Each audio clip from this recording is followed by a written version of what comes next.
এবং আমি চিকিৎসক যেন হতে পারি, এইভাবে যেন মানুষগুলোকে দুর্ভোগে পড়তে না হয়। আমি একটা জায়গা দেখেছি যে আপনার পকেটে টাকা যাই থাক, মানুষ যখন অসুস্থ হয়ে পড়ে না, তার থেকে হেল্পলেস কিন্তু কিছু হয় না।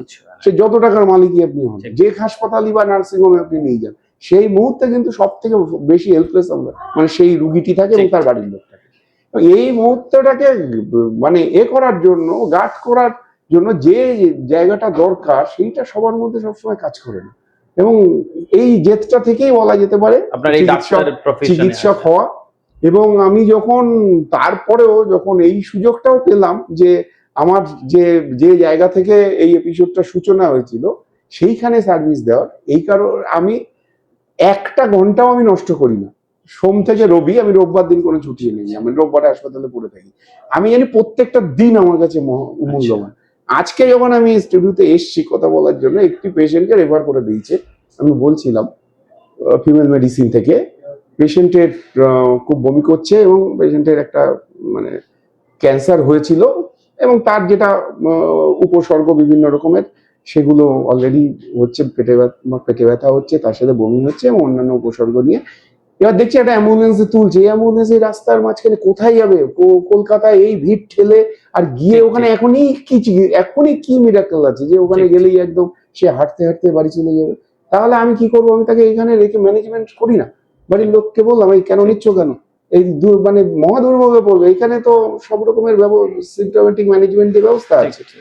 ওই অ্যাম্বুলেন্স থেকে ট্রেনে নামালাম, নামিয়ে আবার ওয়ার্ডে পাঠালাম, সমস্ত ওষুধপত্র সব লিখে দিয়েছি, সেভেন্টালাইন এখন আছে ভর্তি, আবার আমি বিয়ে সন্ধ্যের পর দেখব।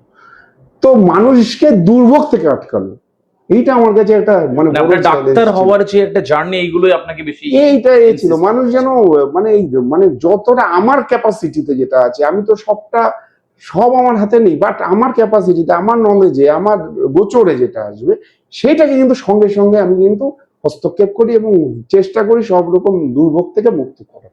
স্যার, আমাদের এই বাংলার অসংখ্য ছেলেমেয়েরা ডাক্তারি পেশায় আসতেছে। আপনি যদি নিট দেবার সে প্রবণতা দেখেন, যে অসংখ্য ছেলেমেয়ে যাদের বুকের মাঝখানটা থেকে একটা স্বপ্ন বনে আসে যে তারা ডাক্তার হবে। স্যার, ডাক্তার হওয়ার জন্য আপনি অ্যাজ এ ডক্টর, আপনি যে জায়গায় অবস্থান করছেন এখন, একদম বিস্তর অভিজ্ঞতা নিয়ে আপনি প্রতিদিন জীবনযাপন করছে, স্যার সেই ছেলে মেয়েদের জন্য কি বলবেন? কি কি কোয়ালিটি থাকলে বা কি জন্য তারা ডাক্তার আসবে, বা ডাক্তার হওয়ার জন্য তাদের কোন কোন জিনিস মাথায় রাখতে হবে, একটু যদি বলে দেন। আমি প্রথম কথা বলবো, একটাই বড় কথা, এই পেশায় যদি কিছু আসতেই হয় তাহলে যেন হিউম্যান টাচ থাকে, অর্থাৎ মনুষ্যত্ব থাকে, ফিলিংসটা থাকে।